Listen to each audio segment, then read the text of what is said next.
Hi hello नमस्कार, मी काजल तुम्हा सगळ्यांचं परत एकदा आपल्या आजच्या ब्लॉगमध्ये अगदी मनापासून स्वागत करते। तर काल होता भावाचा उपवास आणि आज आहे नागपंचमी। तर उपवास काल होता, काल काय शूट करणं झालं नाही कारण कालचा दिवस फार जास्त कामात गेला ना। आज तरी ना सकाळी ठरलं होतं माझं की नाही 7ला अलार्मला उठायचं आणि जी काही पार्सल आहेत ना ती लवकर पॅक करायची न पूजा करायला जायचं मंदिरामध्ये, कारण इथं जे मंदिर आहे ना ते बंद होते 11:30ला बंद होतं। दमनमध्ये ना बिल्डिंगच्या खालीच होतं। कधीही जा उठा पूजा करा, काही सुद्धा नसतं आणि कधीच मंदिर बंद नसायचं आणि हे बंद करून ठेवतात। श्रावण महिना असो नाहीतर कोणता असो 11 11:30ला बंद होतात।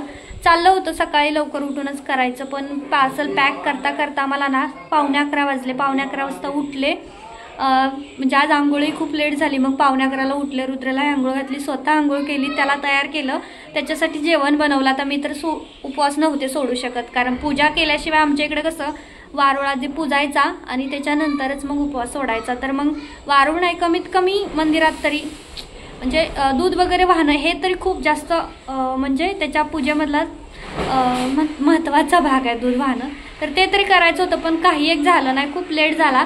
आणि मग म्हटलं चला आता रुद्रला स्कूलमध्ये सोडून नंतरच जाऊ। मग 12:15ला आता तो स्कूलमध्ये गेलाय ना, आता मी रिलॅक्स झाले, आता पटकन आवरते। आणि खरंच आज खूप उशीर झाला कारण पोस्ट ऑफिसवाले आहे ना ते पण 10:30पर्यंत येतात। मग त्याच्या आधी मला सगळी पार्सल पॅक करायची होती, त्यामुळे मी बाकीचं सगळं डोक्यातून काढलं आणि ते काम करलं कारण ते पण खूप महत्त्वाचं होतं। तर आता इथंच पूजा करावी लागणार आहे। आजी आहेत खाली, त्यांच्या आहे गार्डनमध्ये एक छोटीशी त्यांनी पिंड ठेवली, तर आम्ही तिथंच पूजा करणार आहे। आता इथं वारुळ वगैरे तर नसणारच, कुठे भेटणारच नाही।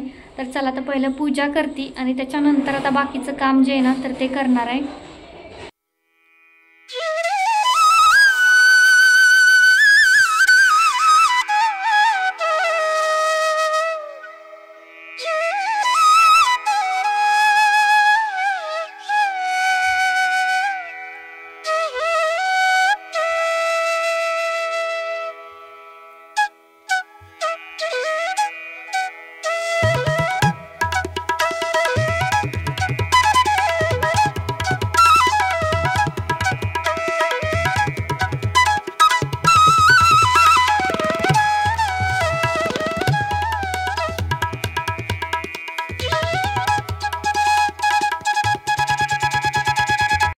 देव बाप्पाला ठेव वरती, हा, आणि पाया पड आता। नमस्कार कर, असा नमस्कार कर, हात जोड असे कर हा हा ते माऊ सोबत आधी नमस्कार करा। हा टाक ते पण टाक, हा वाह हा छान। आता देव बाप्पा कर, हा ते पण वाह। आता उपवास धरलाय का पण तू? उपवास धरलाय भावाचा? धरलाय। नमस्कार करा, छान। आता माऊला करू द्या, उठा माऊला करू। तर एकदम छोटीशी पूजा केली। खरं तर इथं मंदिर आहे साईडला, पण ते मंदिर ना 11:30 12लाच बंद होते आणि रुद्र स्कूलमध्ये गेल्याशिवाय म्हणजे 12:15ला त्याची रिक्षा येते, त्याच्यानंतरच मी पूजा करू शकते, नाहीतर मग काहीच करू शकत नाही सकाळी।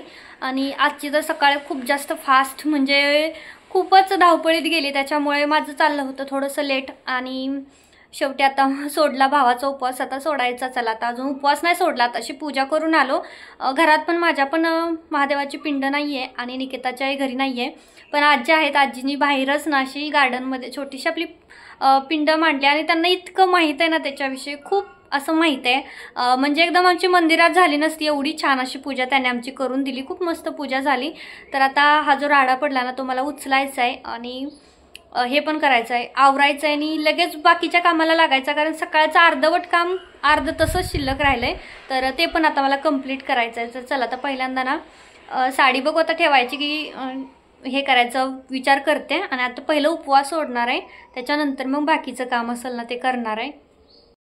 तर आता उपवास वगैरे सोडला, जेवण केलं मी आणि त्याच्यानंतर आज सकाळचा जो पडलेला पसारा ना सकाळपासूनचा तर तो आता मला पहिला उचलायचा होता, नाहीतर त्याशिवाय मला आता शिलाई काम करावंसंच वाटणार नाही। इतका सर्व पसारा बघितला ना अजिबात फ्रेश वाटत नाही, म्हणून मग म्हटलं आधी हा उचलते भले माझा अर्धा एक तास गेला तरी चालेल, हा सगळा पसारा उचलते. आणि रोज आता मला खरं तर आधीचंच माझ्याकडे खूप काम होतं, पण आता हे खण फॅब्रिकचं चालू केल्यापासून रोज 2 तास मला एक्स्ट्राचा वेळ काढावा लागतोय. जो की ह्याच्यासाठी 1 तास पॅकिंग करा, 1 तास परत ते घड्या घालून व्यवस्थित ठेवून द्या, असे 2 तास माझे आजचे जात आहेत आता, रोजचे 2 तास. खरं तर हे मी स्वतःच वाढवून घेतलं आहे काम, पण ठीक आहे, ह्याच्यामध्ये मला फायदा वाटतोय काही न करता. म्हणजे शिलाई काम करणं खूप अवघड आहे, खूप कष्ट लागतात, त्याच्यामध्ये मेहनत असते. 1-1 तास 1-1 ड्रेस शिवायला जातो, त्याच्यानंतर कुठे मग ते होतं. त्यामुळं हे जे वरची कामं आहेत ना, असं फक्त म्हणजे स्मार्ट वर्क, तर ते हे छान वाटते मला. कारण की एकाने जरी 10 मीटर 5 मीटर असं जरी घेतलं ना कपडा, तरी पण त्याच्यामध्ये परवडतोय. हां, आता मला रोजचे 2 तास याच्यासाठी वेळ द्यावा लागतोय. खरं तर रुद्रचे पप्पासुद्धा खूप जास्त मदत करतात, खूप मेहनत करतात ते पण. कारण की ते आता मी हे जे पॅकिंग सकाळी केलं, जवळ मला वाटतंय मी किती सकाळी 30 पार्सल मी पॅक केले होते. हे आत्ता मी केलेत, जेवण झाल्यानंतर हे राहिलेले 2-3 केले. हे पण मला सकाळीच करायचे होते, कारण ज्यांचं खण फॅब्रिक आहे ना, तर त्यांनासुद्धा कपडे पुढे शिवायचे असतात, त्यामुळे त्यांना लवकर पोचले पाहिजे असं मला वाटतं. त्यामुळे मी सकाळी लवकर उठूनच सगळे पार्सल पॅक केली, पण हे नाही झालं, 2-4 राहिले होते. आणि हे जर मी ॲड्रेस वगैरे लिहित बसले असते तर मला इतका जास्त वेळ गेला असता. पण काल रात्रीच त्यांनी ॲड्रेस लिहून ठेवले होते, जवळजवळ 20-25 ॲड्रेस त्यांनीच लिहिले होते. त्यामुळं मग त्या ॲड्रेसनुसार कपडा कट करणं आणि पॅक करणं हे मला सोपं जातं आहे. खूप म्हणजे खूप जास्त तरी ते पण काम करतात. ते पण त्यांचं पण कसं आल्यानंतर त्यांना वाटत असेल थोडासा आराम करावा, आणि आल्याला लगेचच मी ॲड्रेस लिहायला बसावते त्यांना रोजच. त्यामुळं आता ठीक आहे, पण दोघांनी मिळून कष्ट तर करावे लागणार आहेत, तेव्हाच पुढचं आयुष्य सोपं होईल. फक्त आता मला कामाला एखादी तरी बाई भेटायला पाहिजे, म्हणजे फुल डेसाठी, दिवसासाठी. जसं की हे वरचं राहिलेलं घड्या घालणं किंवा हे उचलून ठेवणं, छोटं मोठं कामं असली करण्यासाठी मला कोणीतरी पाहिजे. नाहीतर आता मी लग्नाला गेले ना की मी माझ्या सासूबाईंना घेऊन येणार. माझं थोडं जरी का होईना थोडंसंही करू लागा, पण ते खूप होतं. कारण की मग काय होतं ना, मग मला एकटीला खूप इतका लोड येतो की अक्षरशः संध्याकाळी मला बेडवरती जायची गरज नाही, आधीच मला पेंग्याला चालू होतो, एवढी जास्त मी थकून जाते. म्हणून मग मला कोणी ना कोणीतरी पाहिजे मदतीला.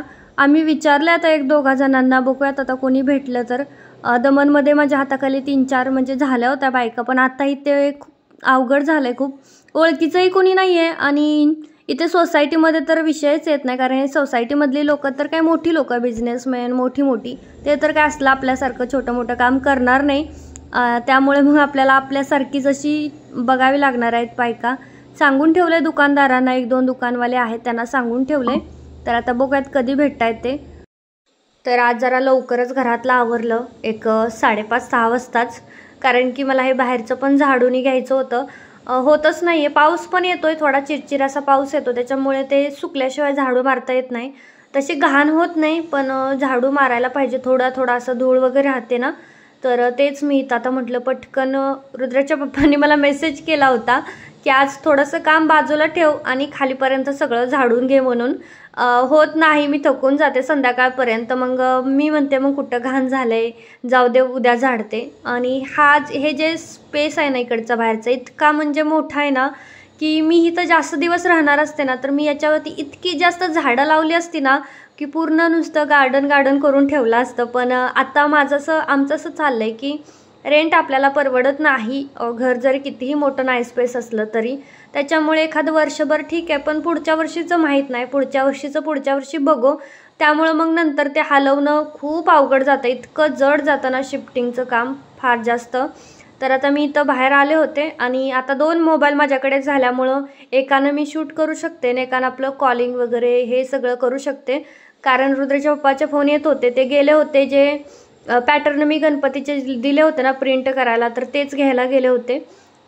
इथून थोडंसं लांब आहे, 1-अर्धा तास त्याचा लागतो तिथं जायला. मग त्यांचं सारखं सुरूच राहतं फोन की हे कर ते कर, किंवा मग ते कसं केलं आहे, असं केलं आहे बरोबर. आणि मग एका मोबाईलने शूट करत असली ना की मग दुसऱ्या मोबाईलनं मला ते आत्ता सगळं मॅनेज करता येतं. त्याच्यामुळे 2 मोबाईल असण्याचा ना हा एक चांगला फायदा आहे की एकाने आपला व्हिडिओ शूट करायचा आणि एकाने आपलं बाकीचं काम.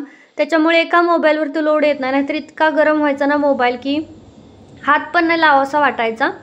तर मला समजतच नाही म्हणजे कचरा कुठून येतो इथे इतका. आणि बाहेरच्या साईडला, कारण की इतका कचरा येतो ना.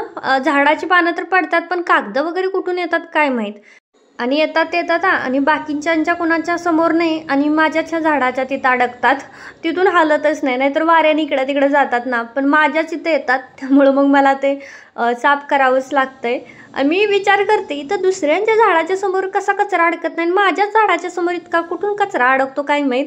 आणि एक तर आधीच बनत नाही झाडायला आणि त्यात तो कचरा इथंच येऊन अडकून राहतो. तसं आमचा रुद्र नाही इतका घाण वगैरे करत नाही, पण ही कुठून आलेत कागद काय माहीत. एक त्यानं चिप्स जरी खाल्लं तर मी त्याला सांगते की डस्टबिन मी खाली एक ठेवला इथं गाडीच्या तिथं पार्किंगमध्ये, एक मी माझा डस्टबिन ठेवला आहे आणि एक मी वरती ठेवला आहे. म्हणजे 3-4 असे ठेवले आहेत की त्याला सांगते की तू जिथं तुझ्याकडे कागद असेल तो लगेच डस्टबिनमध्ये टाकायचा, अजिबात इकडे तिकडे टाकायचं नाही, असं मी त्याला सांगत राहते. इथलं नाही एवढं खराब होत पार्किंगच्या तिथलं, कारण इथे मी 3-4 दिवसातून वगैरे मारते झाडू. इथं होतच नाही. आमची गाडी पण आम्ही जास्त यूज नाही करत, कधी बाहेर ते गेले ना तर तेवढाच यूज होते. त्याच्यामुळे मग गाडीसोबत पण माती वगैरे असलं काही जास्त येत नाही. आणि हे केळीचे झाडं वगैरे तिकडच्या साईडचं पण खूप म्हणजे झाडू मारावा लागतोय. तिकडे पण झाडांचे पानं इतकी गळून पडतायत की 2-3 दिवसातून झाडू हा फिक्सच मारावा लागतोय. नाही मारला ना की असं खाली इतकी पानं गळून पडतात, असं वाटतं किती कचरा झालाय. आणि मच्छर तर इतके चावतायत ना, लेट केला ना मग उजेडात असतानाच किंवा मग सकाळीच झाडू मारावा लागतोय. नाहीतर 5च्या नंतर जर तिकडे झाडू मारायला गेलं की ते झाडू राहायला पण मच्छरच नुसते फोडून काढतायत. इतके जास्त मच्छर आहेत ना गुजरातमध्ये, इथं भरूचमध्ये खूप जास्त मच्छर आहेत. त्यामुळं नाही त्यात आता ओलं पण आहे त्याच्यामुळे वाढतायत. आणि केळीला सुद्धा ना मस्त केळं यायला लागलेत.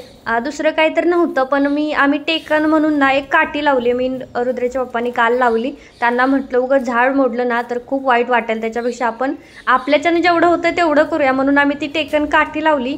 तीच आम्हाला तिथं सापडल्याचं, दुसरं काही नव्हतंच. तर मग काय लावणार ना, असं थोडंसं मोठं वगैरे काठी असते ना तर अजून त्याला ना असा सपोर्ट देता आला असता, पण ते तेवढंच झालं. आता मला असं वाटतं की जास्त केळं आली तर मग ते तुटायला नको बस. तर चला आता बोलता बोलता माझ्या इकडची सगळी साफसफाई झाली. आणि अजून एक न्यू प्रोडक्ट आपण ॲड केलं आहे. तर हे वालं चौरंगाचं आसन आहे, ज्याला की आपण आंब्याची पानंसुद्धा अटॅच केलेले आहेत. आणि ह्याची किंमत आहे 600 रुपये. मी ह्याची प्राईस ठेवलेली आहे कारण याच्यामध्ये खर्च खूप आहे. कॅनव्हास, अस्तर, लेस, पॉम्पॉम, मोतीन, हेन तेन खूप जास्त खर्च आहे. तर हे कसं वाटतंय मला कमेंटमध्ये नक्की सांगा. आणि दोन्ही मोबाईलच्या ह्याच्यामुळे ना ह्याची क्लॅरिटी आली ना त्याची क्लॅरिटी आली. तर कसं वाटतंय तुम्हाला मला कमेंटमध्ये सांगायला अजिबात विसरू नका. चला तर मग आजचा ब्लॉग मी इथंच थांबवते. आवडला असेल तर लाईक करा, शेअर करा आणि चॅनल अजून सबस्क्राईब नसेल केलं तर सबस्क्राईब नक्की करा. भेटूयात पुढच्या ब्लॉगमध्ये. Bye bye.